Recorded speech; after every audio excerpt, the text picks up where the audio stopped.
Un saludo desde Cuadrando la Caja, una propuesta televisiva para debatir, cuestionar y llegar a consenso desde el socialismo cubano. Soy Rafael Montejo y quiero iniciar el programa saludando a Marlene Pérez, conductora habitual de este programa. Les doy la bienvenida a un cuadre diferente. ¿Otra empresa estatal socialista es posible? Con esta pregunta iniciamos el programa anterior, que debatimos sobre la centralidad de la empresa estatal y su lugar y papel dentro de la economía cubana. Si le cuadra el tema, acompáñenos. Coiba celebró durante esta semana los 55 años de la más emblemática marca a nivel mundial de la corporación Habanos S.A.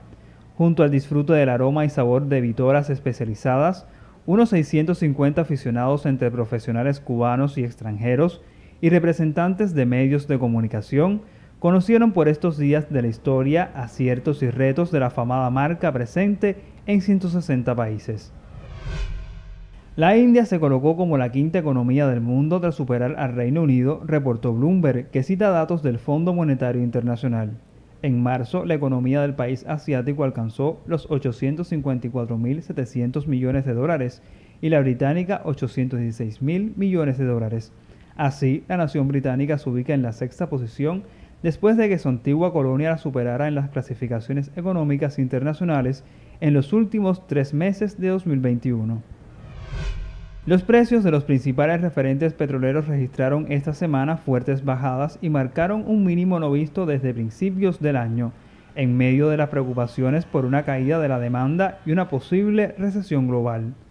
El crudo Brent se ubicó en $88 el barril, mientras que la WTI se colocó a $81,94.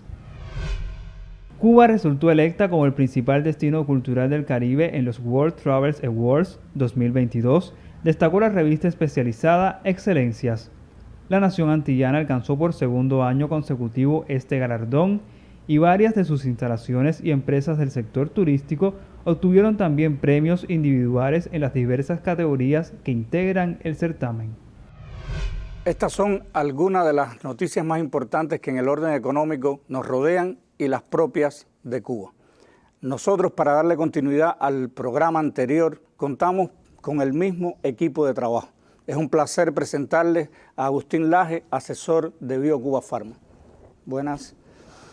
A Osiel Marichal, asesor del sistema empresarial de la FARC, y Ariadne Plasencia, empresaria y presidenta de HEY. Bienvenida. ¿Estamos listos para el debate? Listo. ¿Preparados?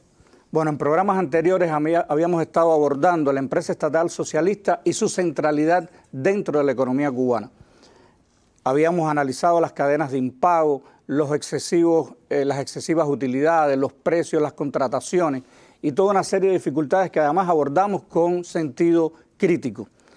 Para comenzar, para el sistema empresarial cubano, que se le han aprobado toda una serie de medidas que buscan su transformación. Estas medidas, ¿a qué apuntan estas medidas? ¿En qué momento estamos? ¿Dónde o cómo podemos seguir en el perfeccionamiento y transformación de la empresa estatal socialista? ¿Quiénes comienzan? ¿Osiel? Si me permite. Yo creo que cuando hablamos de empresa y transformación de empresa, debemos comenzar precisando que una empresa es sobre todo una organización de personas. Lo que ocurre en una empresa depende de las personas, hay que transformar la forma de pensar de las personas, el papel fundamental de los colectivos laborales y sobre todo de los cuadros que las dirigen. Entonces no podemos pensar en transformar, en que una organización actúe de forma diferente si el colectivo de trabajadores y sus cuadros no actúan diferente. Se han autorizado un grupo de medidas, muchas medidas. El efecto que se espera por el gobierno de la implementación se considera insuficiente, eso es una realidad. No podemos desconocer que en estos momentos la falta de financiamiento, los problemas con el abastecimiento son claves. O sea, una empresa sin insumos estables, a veces sin insumos, siempre tiene problemas para producir, para cumplir su misión, ¿verdad? Pero es una realidad, eso está ahí. Y hoy nosotros tenemos condiciones yo diría, mucho más ventajosa, mucha más flexibilidad en las empresas, mucha más capacidad de actuar que la que teníamos en los años 90, en el periodo especial, cuando nos quedamos absolutamente sin abastecimiento, cuando las empresas todavía no tenían las facultades que tenían hoy. Ahí se empezó a evolucionar y en alguna medida se empezó a transformar y hubo una reacción y logramos realmente avanzar. Se le dieron facultades a las empresas. O sea, ahí hubo una etapa en que se le dio facultad a las empresas, se estableció un mecanismo diferenciado, o diferente, mejor dicho, de asignación de recursos, entró a circular la divisa y las empresas empezaron a orientarse hacia los sectores donde estaba la divisa, a explotar mejor sus capacidades productivas. O sea, ahí hay una experiencia realmente de emprendimiento empresarial. Entonces, el programa pasado se leyó una parte, ¿no?, del discurso del general de ejército en el 8º Congreso del partido, donde plantea precisamente que se espera un estremecimiento del sistema empresarial y dentro de ello se plantea que hay que lograr que en los cuadros de dirección del sistema empresarial, el espíritu emprendedor, la iniciativa. O sea, un empresario por naturaleza tiene que ser emprendedor. Entonces, sin desconocer los problemas de abastecimiento y los problemas objetivos que hay, necesitamos todavía esa reacción más agresiva, el sentido de la urgencia, la necesidad de transformar rápido. ¿Y eso significa que se necesitan más y nuevas medidas o consolidar las que ya están en marcha? A mí me parece que José le ha tocado un punto importante y que puede ser el resultado, como usted decía, profe, de los análisis que hemos hecho anteriormente. De hecho, está anunciada una ley de empresa que sistematice, que formalice todas estas cuestiones que se han tenido que ir transformando, pero que está entonces en el momento actual, dependiendo mucho de la capacidad que tenemos desde el propio sistema empresarial. Yo lo decía en el programa anterior, no para referenciarme, sino porque la autonomía que hemos esperado desde afuera quizás ha estado llegando, pero desde adentro también tenemos que ver cómo las vamos a ejercer. O sea, hay un papel muy importante en los directivos, en los colectivos, en la capacidad de transformarse desde la decisión colectiva, pero sobre todo de aplicar maneras nuevas. ¿Pero qué está frenando ahora? ¿La capacidad de liderazgo del empresariado o lo está, digamos, frenando también una inercia verticalista, administrativa, de ordeno y mando? ¿Qué está frenando la implementación de estas medidas? A mí me parece que hay una inercia que es cultural. O sea, yo creo que tampoco se cambia de la noche a la mañana sin que eso quiera decir que esté bien. O sea, yo creo que no está bien. Hay una cuestión abordada de manera crítica y me parece que también es justo que digamos que los primeros que no estamos conformes con la manera en que lo estamos haciendo somos nosotros mismos. O sea, para que nadie crea que estamos haciendo una evaluación autocrítica ficticia o crítica que no parte desde nuestro propio análisis, pero que no es necesariamente suficiente. Hay un cambio que hacer que está pasando por la cultura que ha tenido hasta hoy el sistema empresarial, de esa verticalidad de la que usted habla, de ese deber ser en función de lo que me controlan o de lo que rindo cuentas y no de lo que tengo la propia capacidad de transformar, porque ideas tengo, pero me creo que en todo voy a errar porque siempre habrá un método de control o habrá un método de crítica insana incluso, que entonces pone en juego mi propia digamos, audacia, ¿no? Algunos empresarios se quejan de la excesiva cantidad de controles, por ejemplo. Es más importante los controles que los resultados. ¿Qué papel juegan en el desempeño real del empresariado? Mira, déjame decirte algo sobre eso. Yo creo que este programa tenemos que conectarlo con el anterior, fíjense. En el anterior aquí hicimos una defensa en trinchera, ¿no?, del concepto de la empresa estatal socialista. Y dijimos alto y claro, porque todas esas cosas hay que decirle alto y claro, que no nos vamos a dejar empujar por lo que nos quieren empujar al pantano de las privatizaciones.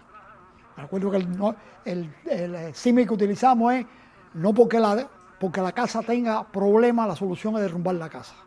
Entonces, eso es no, y no lo vamos a hacer. Ahora, eso no quiere decir que nosotros pensemos que la empresa estatal socialista nuestra que tenemos no tenga problemas. Como decía Ariadna, nosotros somos los primeros que lo sabemos. Digo, nosotros quiere decir los que trabajamos en el sector y somos los primeros que estamos insatisfechos con eso, ¿no? La empresa nuestra tiene una alta centralización de las decisiones operativas. Porque una cosa son las decisiones estratégicas que reflejan las políticas del país, pero otras son las decisiones operacionales. Mantenemos un alto nivel de centralización y confundimos propiedad social con centralización de la administración, que no es lo mismo. O sea, mezclamos esas dos cosas. Por supuesto, mucho peor es confundir dinámica con privatizaciones. Son dos caras de la misma moneda. Ahora, en esa dinámica, el tema de la autonomía es clave, es vital. Sí, pero espérate, déjame llegar ahí, déjame llegar ahí, porque yo te iba a hacer una listica de problemas. ¿Y qué problema tenemos? Tenemos alta centralización de las decisiones, tenemos burocracia. La mejor definición de burocracia es esa que tú dijiste, es una manera de pensar en la cual los procedimientos son más importantes que los objetivos. Es decir, si nosotros no invertimos eso, ¿no? La empresa no coge dinámica. El día que los procedimientos estén en contra de los objetivos, hay que quitar los procedimientos y cambiarlo y sustituirlo por otro. Pero mantenemos un determinado nivel de burocracia en algunos sectores que, bueno, nos hace daño, ¿no? Pero además, hemos querido, cuando queremos normar, tomar medidas, ¿no? Cambiar, hacerlo igual para todas las empresas. Y eso tampoco puede ser. Es decir, el mundo empresarial tiene una heterogeneidad, ¿no? Tú no puedes normar el Centro de Ingeniería Genética y Biotecnología, productor de vacunas, de la misma manera que tú normas una empresa de cultivos varios, o de la misma manera que tú normas un taller de reparación de calzado. Sí, todos son importantes, pero son diferentes. Cuando nosotros hablamos de las empresas de alta tecnología, no decimos empresas mejores, decimos empresas distintas. Entonces, el fenómeno de querer normarlo todo igual es otra cosa que arrastramos, ¿no? Arrastramos una escasa dinámica de creación de empresas. Es verdad, tenemos 14.000 empresas ahora, ¿no? Pero eso lo comentamos en el programa anterior. Lo comentamos, pero es un número pequeño, ¿no? Y de hecho, en relación a las dimensiones del país, es decir, hay países que tienen millones de empresas. Sí. Y de hecho, cuando tú miras el histograma para atrás, bueno, hay sectores donde nos hemos metido 10 años con la misma cantidad de empresas, no puede ser.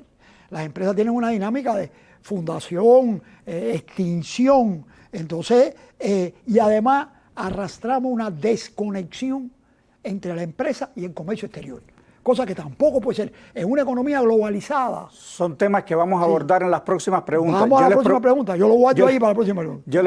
Yo les propongo ver un material donde se expone desde la empresa estatal socialista alguna de estas problemáticas y sus posibles soluciones. Y seguimos cuadrando la caja. Luego de la aprobación por el Consejo de Ministros de las 43 medidas para el sector industrial, la empresa Industria Electrónica Comandante Camilo Cienfuegos amplió su objeto social teniendo en cuenta la innovación y el desarrollo. Aparte de su objeto social de producir electrodomésticos, ha incursionado en un grupo de aspectos importantes. Entre ellos podemos señalar las energías renovables. En las energías renovables hemos instalado parques fotovoltaicos. 16 parques fotovoltaicos se han instalado en la industria. Y eso ha permitido que hoy se genere el 95% de la energía que consumimos. Y con eso hemos estado, a pesar de la situación energética del país, hemos podido estar produciendo y entregando al sistema electroenergético diariamente entre 1.500 y 1.800 kilowatt-hora. Y los fines de semana, donde la industria no trabaja, 4.500 hasta 5.000 kilowatt-hora. La instalación de parques fotovoltaicos ha llegado también a otras instituciones como ETEXA, el Mentur y el sector de la agricultura. Otro de los avances de la empresa ha sido el cambio de estructura. Se encuentran ya aprobadas y en funcionamiento 2 MIPYMES estatales, dedicadas fundamentalmente a los servicios, diferente gama de servicios de electrodomésticos y otros servicios asociados. Y una tercera MIPYME que se presentará muy próximamente, que va a tener incorporada una solinera y que es una estación de carga de vehículos eléctricos y un poliservicio. A partir de todas las posibilidades que se ofreció para la empresa estatal socialista y el cambio de estructura que tuvo la empresa, buscamos qué más podíamos hacer. En ese caso aprovechamos capacidades existentes que estaban en una unidad empresarial de base de nosotros, de plástico, para producir distintos artículos necesarios para el hogar y para el cubano. ¿Cómo hicimos esto? Con resina. Esa resina que la estábamos haciendo de forma importada, a subir los precios en el mercado internacional, comenzamos a encadenarnos con una empresa cubana, la de recopiladora de materias primas. Esta es la bomba de agua fotovoltaica más grande de las instaladas en el país hasta el momento, útil para el sistema de riego y abastecimiento de agua a la población.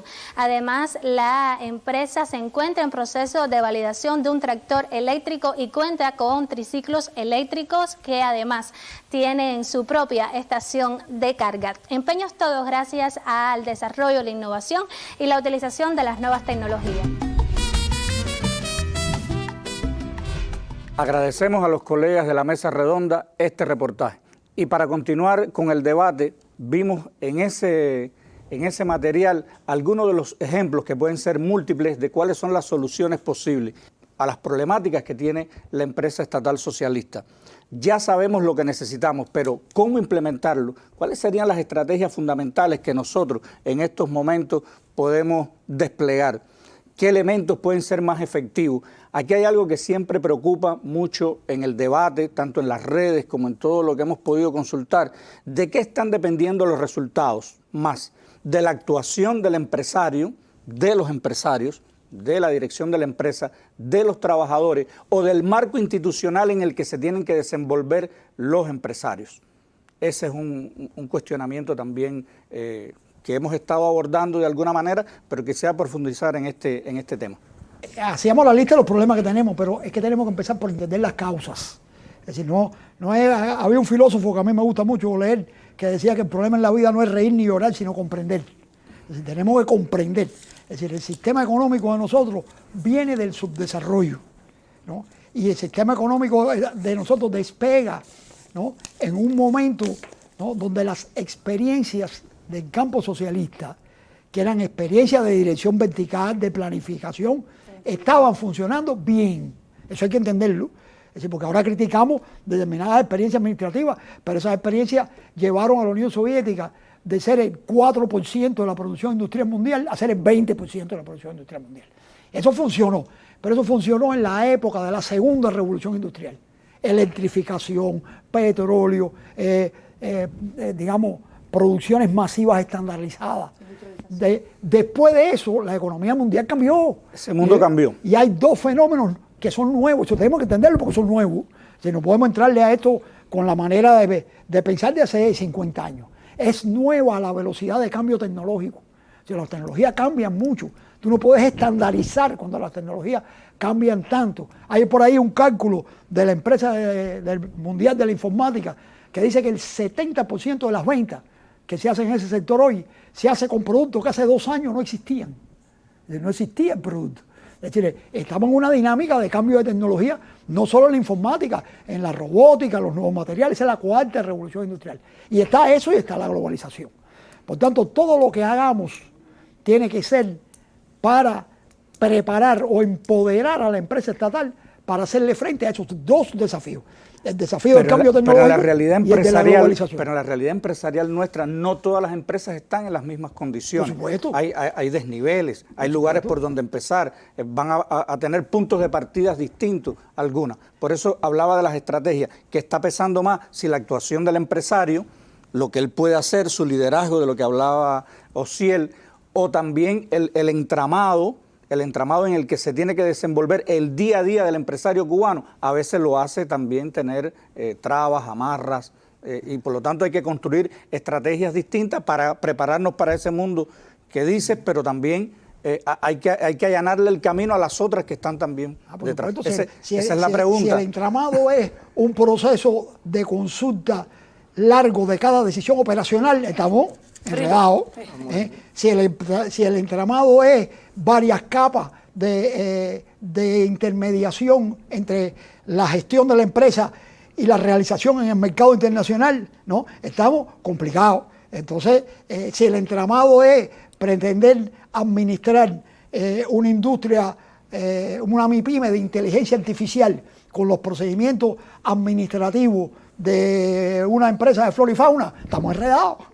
Entonces, quiere decir que este fenómeno de la dinámica del cambio tecnológico, de la relación entre la empresa estatal y el comercio exterior y de la heterogeneidad de las empresas, tenemos que subsumirlo en nuestras regulaciones, ¿no? Y lo que hagamos tiene que ir en esa dirección, ¿no? Si va en sentido contrario, volvemos a caer en la historia de que los procedimientos son más importantes que los objetivos, ¿no? Y esa es la receta para el desastre. Y debe ser entonces ahora cuando hablemos de la innovación. O sea, Sí. porque Agustín incluso ponía un grupo de ejemplos que por reducirlos al absurdo, quizá también describen algunos comportamientos. Lo que pasa es que, para ser justos, eso no es lo que está en el entorno, el contexto en el que se desenvuelve la empresa. Por eso también, entonces, si vamos a hablar de la innovación, tenemos que hablar de la innovación desde dentro de la empresa. O sea, el colectivo de dirección, el directivo de la empresa, el colectivo de trabajadores. ¿Qué relación tienen con ese término, con la innovación? Que no se hace tampoco igual en la empresa que produce servicios de aplicaciones informáticos, que en la empresa de cultivos varios, que en la fábrica que produce otros bienes para el consumo. O sea, la innovación es un término que cada cual lo tiene que interpretar y que también se ha movido con ese propio desarrollo, porque yo sí creo que es desarrollo, que ha tenido la economía o la sociedad a nivel global, y que no se aplica de igual manera ahora en términos de innovación que como se hacía en la década de los 80 y los 90. Antes a lo mejor hablábamos más de racionalización, de aporte, pero ahora tenemos que hablar de innovación pura y dura, en el concepto teórico que la innovación entraña, que es hasta el proceso. Pero para eso hace falta preparación, para eso hace falta liderazgo, para eso hace falta algunos de los temas que decía, que comentaba Ociel hace un rato. Es decir, esos elementos son posibles si está empoderada la persona mentalmente, el empresario y el colectivo y los trabajadores en ese camino. Entonces hay que enfocarse también a eso. Hay que enfocarse también a la preparación de los directivos, de los colectivos y de los equipos de dirección. Yo creo que hay una cuestión que también abordamos en el programa pasado. En tanto Agustín, me parece que con mucha... Dije Agustín, no profe. Sí, en tanto reclamaba conectar... porque lo decíamos, aquí terminamos diciendo, bueno, tenemos que dedicarle más tiempo y hoy tenemos que decir, vamos a conectarlo con el anterior. Hay una cuestión que a veces también creo que no podemos confundir, y es que en la empresa estatal socialista los trabajadores también se gestionan de manera socialista. O sea, ¿cuáles son los momentos en los que esos colectivos laborales tienen que participar, que además tributan entonces al diseño, a la implementación, a la operacionalización de una empresa estatal distinta? Bueno, desde la información, la preparación, la toma de decisión. O sea, no todos los momentos se diseñan igual, no todos los momentos se conducen igual y en todos los momentos no se participa igual. Esas pueden ser quizás algunas de las cuestiones que hay que observar de manera rápida e intensa en materia de cómo lograrlo. Bueno, hay que prepararse, hay que pensar mejor, o sea, para innovar también hay que prepararse, hay que incluso gestionarlo desde la ciencia, hay que entonces convertirlo en un atributo colectivo. Entonces creo que pueden también mencionarse esas cosas, ¿no? Y hay que innovar en la gestión, o sea, porque nosotros a veces hablamos de innovación, de ciencia, de desarrollo, y nos olvidamos de la gestión. Y lo que decía Agustín, yo quiero reafirmarlo porque es esencial. No podemos continuar reglamentando o regulando para que todas las empresas funcionen igual. Eso es de eso hay un convencimiento y hay elementos claros que demuestran que no puede seguir siendo así. ¿Dónde quedó aquello del traje a la medida? ¿Verdad? Exacto. O sea, la esencia, y yo decía al principio, hoy las empresas por ley tienen más facultades. Incluso el decreto de ley 34 flexibiliza mucho más el diseño del sistema de gestión. Ya no estás obligado a lo que dice el decreto 81, una pila de sistemas, eso no. O sea, pero si las empresas, si no desarrollamos innovación, si en las empresas no aplicamos, y sobre todo, una cosa que decía Ariadne, no, si después los controladores no transforman también la forma de ver la empresa, la forma de controlar, no resolvemos nada. Porque si nosotros sabemos que podemos hacerlo diferente y el que me viene a controlar sistemáticamente me está diciendo, no, pero no es así. Es verdad que parece que puede ser, pero para que yo considere que está bien, es así. Y esos problemas los tenemos. Entonces hay una voluntad del Estado y del gobierno de flexibilizar. Y a veces, y lo más difícil es que a veces eso no se ve, a veces no se percata, porque son muchos los controladores, o sea, las entidades que controlan el sistema empresarial. Entonces, ahí hay que movilizar también a los organismos que ejercen esa función y hay que lograr transformar también esa forma de pensar. Si no actuamos diferente acorde a las características de cada y medir más por organización. resultados finales. Sí, pero a mí me parece que sí tenemos condiciones para que esas diferencias se las aportemos desde el propio sistema empresarial. O sea, yo creo que tampoco, no creo en la rigidez de las normas, pero también creo que las diferencias en un marco normativo que es esencialmente habilitante, las diferencias las tenemos que aportar nosotros mismos. O sea, lo que me diferencia a mí de la otra empresa, tengo que tener capacidad yo para identificarlo y gestionarlo. Y no esperar también a que alguien me diga desde arriba qué es lo que me tiene que habilitar para yo ponerme creativa. O sea, a mí me parece que hay y una pensar cuestión... y repensar constantemente cuál es la finalidad de mi empresa, a quién ¿para estoy qué aportando. existe? Para que Pero lo interesante ¿Cómo está de esto, creciendo? Ariadne, es que en esas cosas que tú estás diciendo, nosotros tenemos en nuestro país nuestra por experiencia. Exacto. Y bueno, quiero aprovechar y decir dos cosas de la experiencia del sector de la biotecnología. No porque nosotros nos creamos un virus del mundo, es decir, hay un montón de problemas también, y lo sabemos, ¿no? Pero hubo una experiencia en los años 80, cuando el comandante en jefe condujo el surgimiento del sector de la biotecnología, que, bueno, llama la atención porque no lo usamos y la experiencia está ahí. Cuando se armó el sistema de la biotecnología, bueno, en primer lugar, creamos empresas nuevas. Es decir, no se hizo con las empresas que habían antes, se crearon empresas nuevas. En segundo lugar, se crearon empresas con un ciclo completo de investigación, producción y comercialización. Casi empresas de garaje. Casi. Bueno, pero yo decía aquí en el otro programa que el Centro Inmunizario se inauguró con 25 trabajadores. Hoy sería una pyme, y de las MIPYME. Sí. Entonces, y hoy tiene una red de laboratorios, y el Centro de Ingeniería Genética se inauguró con 50. Hoy sería una pyme. Es decir, pero ahí se crearon nuevas empresas, se crearon a partir de colectivos que antes estaban en el sector presupuestado. Hoy tú propones hacer una empresa a partir de un colectivo del sector presupuestado y cuesta un trabajo, compañero. Eso es una bicicleta loma arriba para llegar al final, porque hay este problema, porque hay el otro problema, ¿no? Se vincularon a todas las empresas. Estoy hablando de la experiencia del surgimiento del sector de la biotecnología. Y lo puedo hablar así porque no lo considero un mérito de los que trabajamos ahí. Eso fue conducido por el comandante en jefe. Nosotros aprendimos ahí en esa dinámica, pero se le dieron atribuciones de exportación e importación directa a todas las empresas. Eso es importante, a todas en las este empresas. contexto. Compañeros, en los años 90, ¿no? en pleno periodo especial, se montaron esquemas diferentes de negociación. Nosotros tuvimos productos que se negociaron con 3 o 4 esquemas de negociación diferentes para diferentes países, ¿no? Y todo eso se hizo, compañero, todo eso está ahí. Esa es la experiencia que tenemos que no copiar, porque el tiempo pasa y hay cosas diferentes, pero sí estudiar. Los invito a ver sobre estos temas que estamos discutiendo, debatiendo, los invito a ver qué está pensando el gurú de Jaribónico.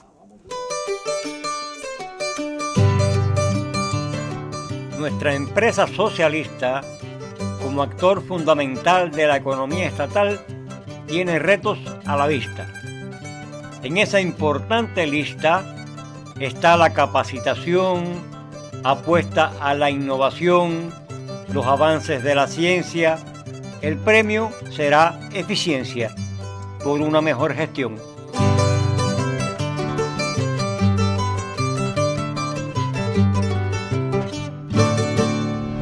Y nuestro gurú nos invita a la innovación y a la ciencia en busca de la eficiencia.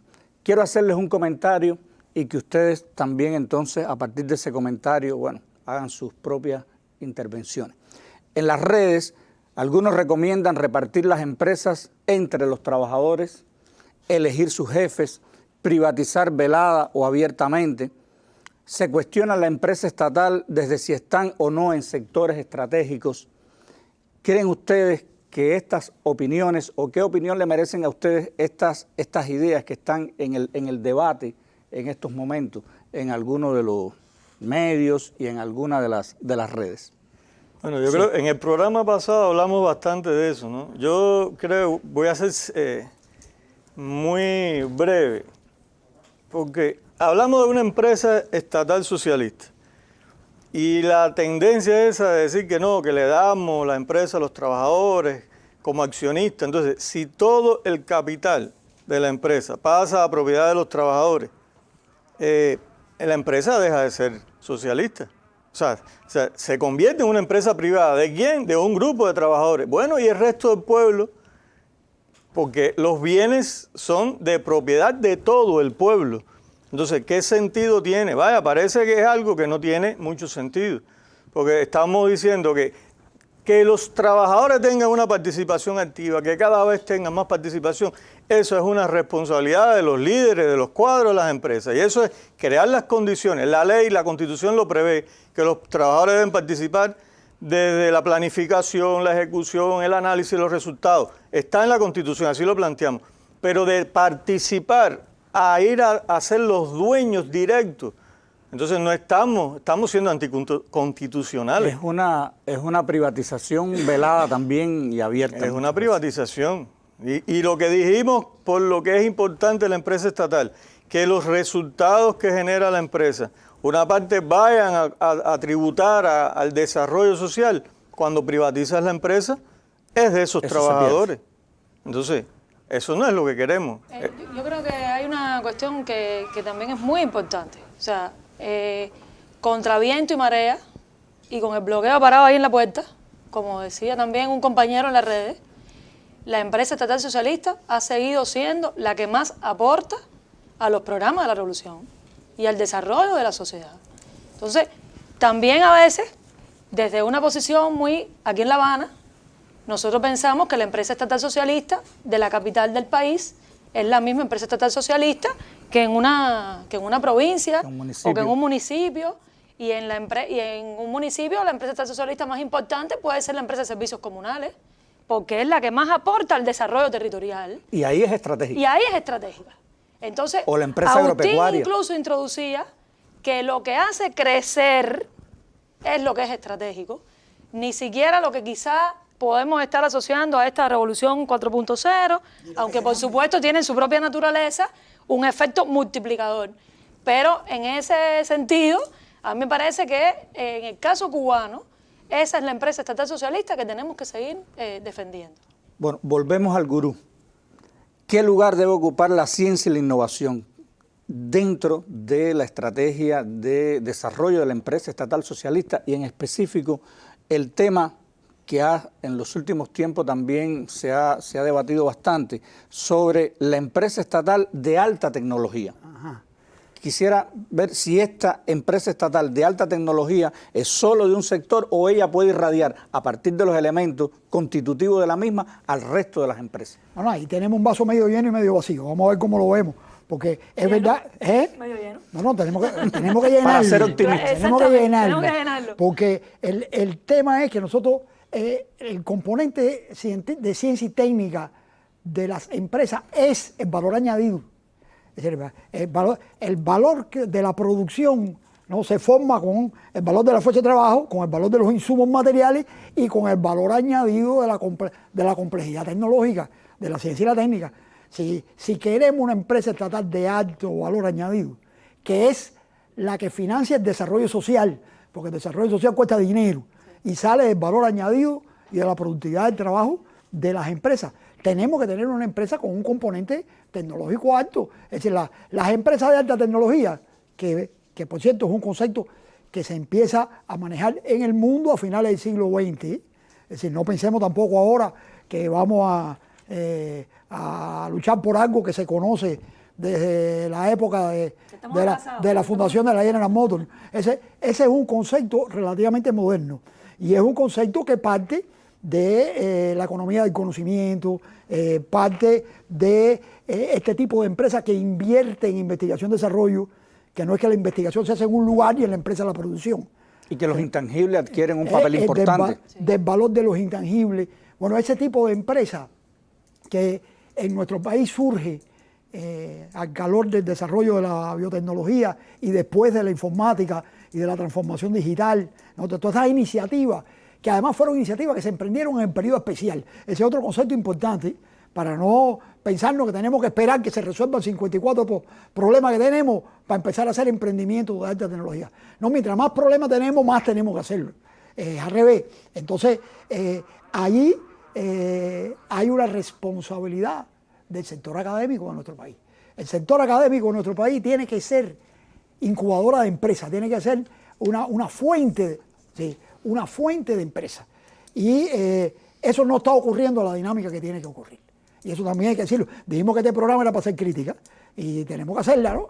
Desde la posición, desde el socialismo, como tú dijiste al principio, desde la posición intransigente, que no vamos a ceder en el poder del pueblo sobre la economía, pero desde esa posición, ¿no? Tenemos que decir que alrededor del fenómeno, tenemos 7 empresas estatales de alta tecnología, compañeros, aprobadas, 7, y el decreto firmado por el primer ministro Marrero en enero del 2020, ¿no? Y tenemos 7, ¿no? Pymes estatales tenemos 51. Entonces, después que de las pymes estatales, ¿no? Venimos hablando, ¿no? Desde el 5º Congreso del Partido.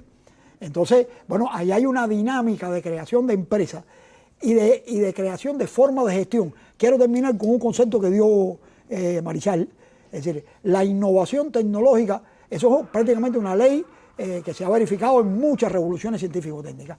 La innovación tecnológica viene de la mano con innovación gerencial, en la forma de administración. Si no hay innovación gerencial, no hay innovación tecnológica. Si nosotros queremos tener biotecnología, nanotecnología, inteligencia artificial, macrodatos, informatización avanzada, sensores, transformación digital, manufactura aditiva, nuevos materiales, y todo eso exportando, porque vamos a la globalización, tenemos que diseñar formas innovadoras de gestión empresarial para eso, ¿no? Que no es la misma que teníamos a mediados del siglo XX. Bueno, nosotros hasta aquí nos percatamos que vamos a necesitar otros programas, evidentemente, donde tengamos que seguir profundizando en muchos de los aspectos de la empresa estatal socialista. Quiero agradecerle a los invitados por su participación, su tiempo, sus conocimientos, y evidentemente vamos a necesitar otras emisiones para seguir profundizando en la empresa estatal socialista. Recuerde que nuestra realidad no solamente debe ser interpretada, sino que también debe ser transformada. Los esperamos en otra emisión de Cuadrando la Caja. Cubanos y el Timbirichi levantan tu economía. No te olvides que un buen día naciste sin Timbirichi.